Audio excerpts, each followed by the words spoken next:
hello, ನಮಸ್ಕಾರ ಎಲ್ಲರಿಗೂ welcome back to my YouTube channel. So ಎಲ್ಲರೂ ಹೇಗಿದ್ದೀರಾ? ಎಲ್ಲರೂ ಸೂಪರ್ ಆಗಿದ್ದೀರಾ, ಮಸ್ತ್ ಆಗಿದ್ದೀರಾ ಅನ್ಕೊಂಡಿದ್ದೀನಿ. ಸೊ ಬನ್ನಿ ಇವತ್ತು ವಿಡಿಯೋನ ಶುರು ಮಾಡೋಣ. ಸೊ ವಿಡಿಯೋನ ಕೊನೆ ತನಕ ನೋಡಿ, ಎಲ್ಲೂ ಸ್ಕಿಪ್ ಮಾಡಕ್ಕೆ ಹೋಗಬೇಡಿ, ಯಾಕಂದ್ರೆ ಇಂಪಾರ್ಟೆಂಟ್ ಪಾಯಿಂಟ್ಸ್ ಅನ್ನ ಮಿಸ್ ಮಾಡ್ಕೋತೀರಾ. ಸೊ ಈ video specially for KCET students. So ತುಂಬಾ ಸ್ಟೂಡೆಂಟ್ಸ್ಗೆ ಡೌಟ್ ಇದೆ, ಮ್ಯಾಮ್ ಗ್ರೇಸ್ ಮಾರ್ಕ್ಸ್ ಕೊಡ್ತಾರಾ ಅಥವಾ ಮ್ಯಾಮ್ ನಮ್ಗೆ ಏನ್ ಮಾಡ್ತಾರೆ, ನಮ್ದು ಹೋಲ್ಡರ್ ಇಟ್ಟಾರಾ ಅಥವಾ ನಮಗೆ ಏನ್ ನ್ಯೂಸ್ ಚಾನಲ್ ಅಲ್ಲಿ ತುಂಬಾ ಬರ್ತಿದೆ ಅಕ್ಕ, ಯಾವ್ದನ್ನ ನೋಡ್ಲಿ ಯಾವ್ದನ್ನ ನಂಬಲಿ ಯಾವ್ದನ್ನ ಬಿಡ್ಲಿ ಅಂತ ಗೊತ್ತಾಗ್ತಿಲ್ಲ, ಪ್ಲೀಸ್ ಅಕ್ಕ ಹೆಲ್ಪ್ ಮಾಡಿ ಅಂತ ತುಂಬಾ ಜನ ಕಮೆಂಟ್ ಮಾಡ್ತಿದ್ರಿ. ಅದಕ್ಕೋಸ್ಕರ ನಾವೇ ಈ ವಿಡಿಯೋನ ಮಾಡ್ತಾ ಇದ್ದೀವಿ. ನೀವೇನಾದ್ರೂ ಫಸ್ಟ್ ಟೈಮ್ ನಮ್ಮ ಚಾನಲ್ ವಿಸಿಟ್ ಮಾಡಿದ್ರೆ ಪ್ಲೀಸ್ ಲೈಕ್ ಮಾಡಿ, ಕಮೆಂಟ್ ಮಾಡಿ, ಸಬ್ಸ್ಕ್ರೈಬ್ ಮಾಡಿ, ಬೆಲ್ ಐಕಾನ್ ಹಿಟ್ ಮಾಡೋದನ್ನ ಮಾತ್ರ ಮರಿಬೇಡಿ. ಸರಿ, ಹಾಗಾದ್ರೆ ಈ ವಿಷಯದ ಬಗ್ಗೆ ನಾವು ಅನಲೈಸ್ ಮಾಡೋಣ. ಏನಪ್ಪ ನಿಜವಾಗ್ಲೂ ನಡೀತಿದೆಯಾ, ಗ್ರೇಸ್ ಮಾರ್ಕ್ಸ್ ನಿಜವಾಗ್ಲೂ ಸಿಗುತ್ತಾ ಅಂತ ನಾನು ವಿಡಿಯೋದಲ್ಲಿ ಕೊನೆಗೆ ಹೇಳ್ತೀನಿ. ಅಥವಾ ನ್ಯೂಸಲ್ಲಿ ಬರ್ತಿರೋದೆಲ್ಲ ನಿಜಾನ, ನಮ್ಗೆ ಸಪೋರ್ಟಿಗೆ ಬರ್ತಾ ಇದ್ದಾರಾ, ಏನು ಎತ್ತ ಅಂತ ನೋಡೋಣ. ಈಗ ಆಲ್ರೆಡಿ ಒಂದು ಕಮಿಟಿ ರಚನೆ ಆಗಿದೆ. ಅವರು ಏನಪ್ಪ ಅಂದ್ರೆ ನಮಗೆ ಜಸ್ಟಿಸ್ ಬೇಕು ಅಂತ ಫೈಟ್ ಮಾಡಕ್ಕೆ ರೆಡಿ ಇದ್ದಾರೆ. ಸ್ಟೂಡೆಂಟ್ಸ್ ಮೂಲಕ ಎಲ್ಲ ಸ್ಟೂಡೆಂಟ್ಸ್ ಸೇರ್ಬಿಟ್ಟು ಬೆಂಗಳೂರಲ್ಲಿ ಸ್ಟ್ರೈಕ್ ಮಾಡೋದಕ್ಕೂ ರೆಡಿ ಇದ್ರು.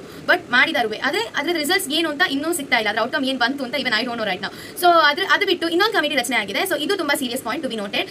ಇದು ಏನಾಗ್ತಿದೆ ಅಂದ್ರೆ ಪಬ್ಲಿಕ್ ಟಿವಿ ನೋಡ್ತಾ ಇದೆ. ಪಬ್ಲಿಕ್ ಟಿವಿಲಿ ಹೇಳ್ತಾ ಇದ್ದಾರೆ ಅವರು ದಟ್ ಏನಾಯ್ತು ಅಂದ್ರೆ ಒಂದು ಕಮಿಟಿ ರಚನೆ ಆಗ್ತಿದೆ. ಸೊ ಯಾತಕಪ್ಪ ಅಂದ್ರೆ ಇಲ್ಲಿ ನಡೆದಂತ ತಪ್ಪು. ಸೊ ಇದನ್ನೆಲ್ಲಾನು ಅನಲೈಸ್ ಮಾಡಿಬಿಟ್ಟು ಗ್ರೇಸ್ ಮಾರ್ಕ್ಸ್ ಕೊಡೋಣವಾ ಅಥವಾ ಗ್ರೇಸ್ ಮಾರ್ಕ್ಸ್ ಕೊಡೋದು ಬೇಡವಾ ಇದೆಲ್ಲ ನೋಡ್ಸೋಕೆ ಒಂದು ಕಮಿಟಿ ರಚನೆ ಆಗ್ತಿದೆ. ಸೊ ಅದು ಕಮಿಟಿ ಏನು ಎತ್ತ ಅಂತ ನಿಮ್ಗೆ ಇನ್ನೂ ಡೌಟ್ ಇರ್ಬೋದು. ಸೊ ಅದು ಕ್ಲಿಯರ್ ಆಯ್ತು ಅನ್ಕೋತೀನಿ. ಈ ಒಂದು ಕಮಿಟಿ ರಚನೆ ಆಗ್ಬಿಟ್ಟು ಅವರು ಅನಲೈಸ್ ಮಾಡ್ತಾರೆ ಏನು ಆಕ್ಚುಲಿ ನಾವು ಇದಕ್ಕೆ ಏನು ಆನ್ಸರ್ ಮಾಡಬೇಕು ಅಥವಾ ಆಕ್ಚುಲಿ ಏನು ನಾವು ಇಲ್ಲಿ ಪ್ರೊಸೆಸ್ ತೆಗಿಬೇಕಾಗುತ್ತೆ ಅಂತ ಅಲ್ಲಿ ಡಿಸೈಡ್ ಆಗುತ್ತೆ. ಅಲ್ಲಿ ಡಿಸೈಡ್ ಆದ್ಮೇಲೆ ನಂತರ ನಿಮ್ಮ ಭವಿಷ್ಯ ಡಿಸೈಡ್ ಆಗುತ್ತೆ ಅಂತ ಹೇಳಕ್ಕೆ ಇಷ್ಟಪಡ್ತೀನಿ.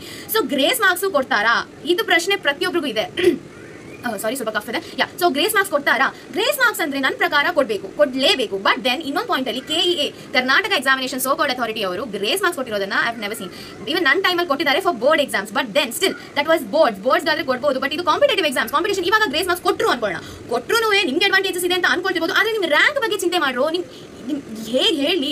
ಸೊ ಇವಾಗ ಒಬ್ಬನಿಗೆ 60 ಸಿಕ್ಕೋನು 100 ಹೋದ್ರೆ ನಿಮಗೆ ಅದು ಕೇವಲ ನೀವು 60 ನೀವು 100 ಅಲ್ಲಿ ಇದ್ದವ್ರು ಜಸ್ಟ್ 10 ಮಾರ್ಕ್ಸ್ 20 ಮಾರ್ಕ್ಸ್ ಎಕ್ಸ್ಟ್ರಾ ಹೋಗುತ್ತೆ. ಬಿಟ್ಟರೆ 10 ಮಾರ್ಕ್ಸ್ ನಿಮಗೂ ಅವ್ರಿಗೂ ಸ್ವಲ್ಪ ಡಿಫ್ರೆನ್ಸ್. ನೀವು ಅದು ಅಟೆಂಪ್ಟ್ ಮಾಡಿಲ್ಲ ಅಂದ್ರೆ ಕ್ವಶ್ಚನ್ ನಿಮ್ಗೆ ಅಲ್ಲಿ ಏನೂ ಸಿಗಲ್ಲ.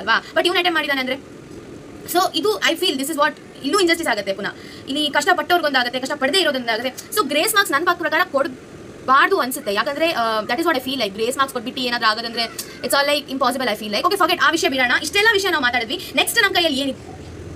ಸರಿ, ಹಾಗಾದ್ರೆ ಇಷ್ಟೆಲ್ಲ ವಿಷಯ ಮಾತಾಡಿದ್ವಿ, ನಮ್ಮ ಕೈಯಲ್ಲಿ ಏನಿದೆ, ನಾವೇನ್ ಮಾಡಬೇಕು ಅಂತ ಯೋಚನೆ ಮಾಡೋಣ ಬನ್ನಿ. ಸೊ ಇವಾಗ ನೀಟಾಗಿ ತುಂಬಾ ಜನ ಪ್ರಿಪೇರ್ ಆಗಿ ನೀವು ಈ ಎಲ್ಲ ಏನ್ ಹೇಳಿ ಪೆನಿ ವಿಷಯನೆಲ್ಲ ತಲೆ ತೆಗಬೇಡಿ. ಜುಜ್ಬಿ ಇದೆಲ್ಲ ನಡೀತಾನೆ ಇರ್ತದೆ. ಅವ್ರದ್ದು ಪ್ರಾಬ್ಲಮ್ ಪ್ರತಿಯೊಂದು ವಿಷಯದಲ್ಲೂ ಇದೆ. ಈ ಸಲ ಪೇಪರ್ ಅಲ್ಲಿ ತಪ್ಪು ಮಾಡಿದ್ದಾರೆ, ಲಾಸ್ಟ್ ಇಯರ್ ಕೌನ್ಸಿಲಿಂಗ್ ಅಲ್ಲಿ ತಪ್ಪು ಮಾಡಿದ್ದಾರೆ. ನಮ್ಮನ್ನು ಎಷ್ಟು ಆಟಾಡ್ಸಿದ್ದಾರೆ ಅಂತ ನಮಗೆ ಗೊತ್ತು ಗೈಸ್, ಲಿಟರಲಿ. ಓಕೆ, ಬಿಟ್ಬಿಡಿ ಆ ವಿಷಯನ. ಸೊ ಇವಾಗ ನೀಟ್ ಪ್ರಿಪೇರ್ ಆದವರು ಎಲ್ರಿಗೂ all the best. Exams on the way ಮೇಲ್ ಬರ್ತಾ ಇದೆ. ಸೊ ನೀವು ಅದನ್ನ ಫೋಕಸ್ ಮಾಡಿ. ಈ ಎಲ್ಲ ಜುಜ್ಬಿ ವಿಷಯನ ಬಿಟ್ಟು ಬಿಡಿ. Penny talks we don't talk. So ಅದ್ರ ಬಗ್ಗೆ ಮಾತಾಡೋದೇ ಬೇಡ. ಸೊ ಇನ್ನೇನ್ ಮಾಡಬಹುದು? ಎಕ್ಸಾಮ್ 2 ಗೆ ಪ್ರಿಪೇರ್ ಆಗ್ತಿರೋರು ಎಕ್ಸಾಮ್ 2 ಗೆ ಪ್ರಿಪೇರ್ ಆಗಿ, there is no problem at all. You all prepare for exam 2.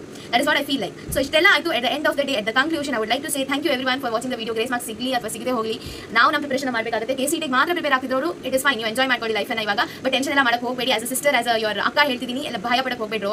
RCB ನೋಡಿ, ಮ್ಯಾಚ್ ನೋಡಿ, ಎಲ್ಲ ಚಿಲ್ ಮಾಡಿ. ಮ್ಯಾಚ್ ಆಗ್ತಾ ಇದೆ ನೋಡ್ಬಿಟ್ಟು ಎಂಜಾಯ್ ಮಾಡಿ. ವಿರಾಟ್ ಕೊಹ್ಲಿ ಬ್ಯಾಟಿಂಗ್ ನೋಡಿ, ಎಲ್ಲದೂ ನೋಡಿ. ಐ ನೋ ಅಲ್ಲೂ ಫ್ರಸ್ಟ್ರೇಷನ್ ಇದೆ, ಇಲ್ಲೂ ಫ್ರಸ್ಟ್ರೇಷನ್ ಇದೆ. ಬಟ್ ಏನೋ ಸ್ವಲ್ಪ ಪೀಸ್ ಆಫ್ ಮೈಂಡ್ ಸಿಗುತ್ತೆ ಅಂತ ನನ್ನ ಅನಿಸಿಕೆ ಅಂತ ಹೇಳ್ತಾ, ಡ್ರಾಯಿಂಗ್ ಮಾಡಿ ಅಥವಾ ಸ್ಪೋರ್ಟ್ಸ್ ಆಡಿ, ವಾಲಿಬಾಲ್, ಥ್ರೋಬಾಲ್, ಇಫ್ ನಾಟ್ ಹೊಸ ಸ್ಕಿಲ್ಸ್ ಅನ್ನ ಗೇನ್ ಮಾಡಿ, ಲೈಕ್ ಪ್ರೋಗ್ರಾಮಿಂಗ್ ಕಲಿ, ಅದ್ರ ಬಗ್ಗೆ ಸ್ಪೆಷಲಿ ವಿಡಿಯೋ ಮಾಡ್ತೀನಿ. ವಿಡಿಯೋ ಬೇಕಾದ್ರೆ ಕಮೆಂಟ್ ಸೆಕ್ಷನ್ ತಿಳಿಸಿ. ಸೊ ಇಷ್ಟೆಲ್ಲ ಹೇಳ್ಬಿಟ್ಟು ವಿಡಿಯೋನ ಇಲ್ಲಿಗೆ ಎಂಡ್ ಮಾಡೋಣ.